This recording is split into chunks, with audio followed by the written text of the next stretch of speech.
I'm back for part 3 of our DUP programming series. So remember part 1, we went over some general principles across some weeks and days and then across different mesocycles. In part 2, we focused in on the work capacity hypertrophy mesocycle and how we might structure that.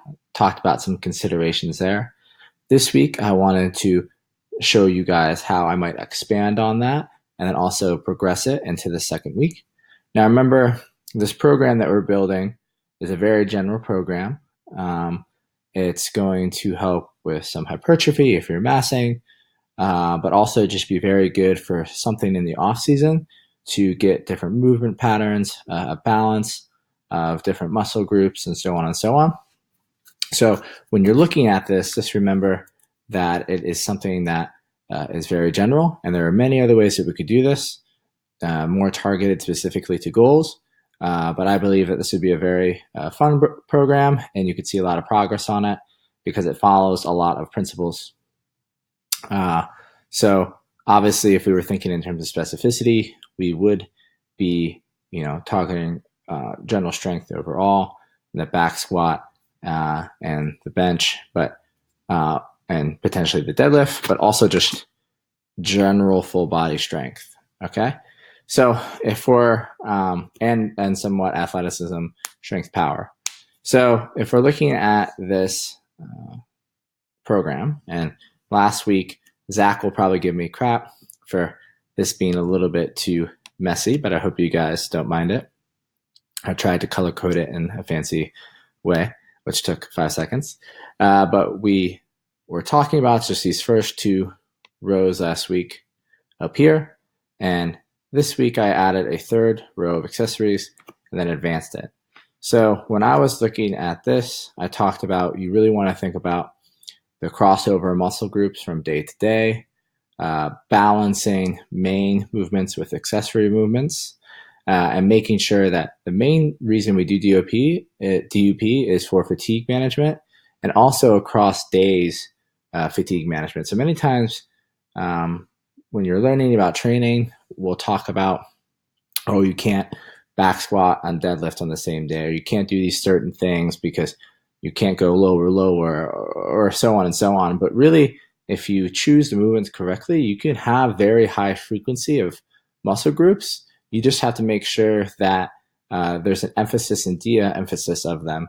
So while you might not back squat 2 days in a row at a very heavy weights, because there will be some negative effects there, you could do basically a back squat and a light walking lunge, or a back squat and a deadlift, because you should be able to recover between those because especially in hypertrophy, they're different muscle groups. And the other reason that I'm building this as is because, again, like I said, it's an off-season program, so you should not yet be at your highest outputs of training. So kind of having some fatigue that carries over from day to day is good. So you can see here that I added this 3rd row.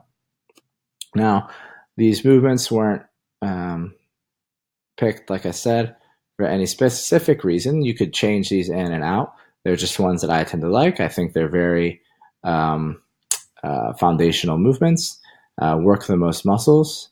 Sometimes we can get too caught in, what the specific exercise we choose, but really if you think in terms of movement patterns and muscle groups, that tends to be better. So here I had the back squat and the pull-up, and then I decided to have an accessory for the back squat here with a walk lunge, which could be barbell and dumbbell. And you can see kind of each day I chose the 3rd movement as maybe somewhat of an accessory to the main movement, and then it doesn't then interfere too much with the next day. So you have the walk lunge here and then a stiff leg deadlift, but that should be okay because it's different muscle groups.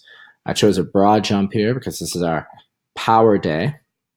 Now, you typically wouldn't see broad jumps written 3x10s, but you have to think that these broad jumps, you wouldn't want to think about max jump seat time, maybe like 90% for some reduced outputs. And it's more about developing that work capacity at the ankle, knee, and hip that should help in future training.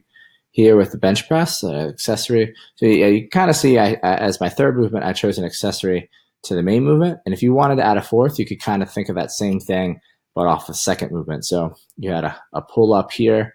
For the fourth movement, you might use maybe another row variation, maybe inverted rows. So it's more similar to a pull up where you're moving your own body weight.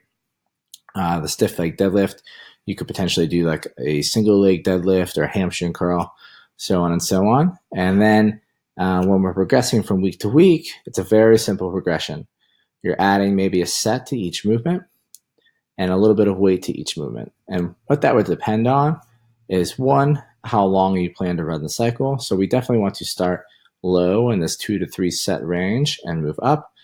And how hard the RPE was in the first week. So if you found on these walk lunges here that you chose a weight that exceeded maybe this RPE range for the first week, and in the first week you'd want to be in more of the 5 to 6 and then move up to the 8 to 9 by the end of the cycle.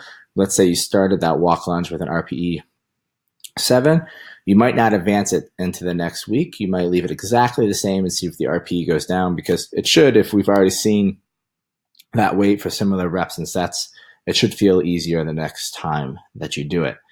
So just take a look at this. You can see it's a very, very simple progression, adding sets and reps somewhere. Main considerations being, what was my RPE in the first week? Did I exceed it? Did I meet it? If it was 5 to 6 in the first week, we maybe want it to be 6 to 7 in the second week, 7 to 8 in the third, and then 8 to 9 in the last one. The accessories are usually a variation of the main movement, and then we're just balancing across the week. So a quicker video this time, pretty simple. Hopefully I'm covering a lot of considerations or questions that you guys might have in terms of what I'm choosing. Just know that it doesn't have to be very complex. There can be very simple reasonings for things. And that as long as you're following certain principles like specificity, you're overloading each week, or there's some sort of overload or progressive overload, and maybe in a future video we'll talk about the differences between those two. Fatigue management, making sure that you're able to recover from day to day, week to week, individual differences. So you guys might have, for some of these accessories, different reasonings for why you think that they'll help the main lifts or whatever your goal is. You could feel free to plug those in there. So yeah, let me know if you guys have any questions, and I hope these videos are helping so far. In the next video, I plan to maybe jump down to our next mesocycle of strength and how those things might change a little. Thanks, guys.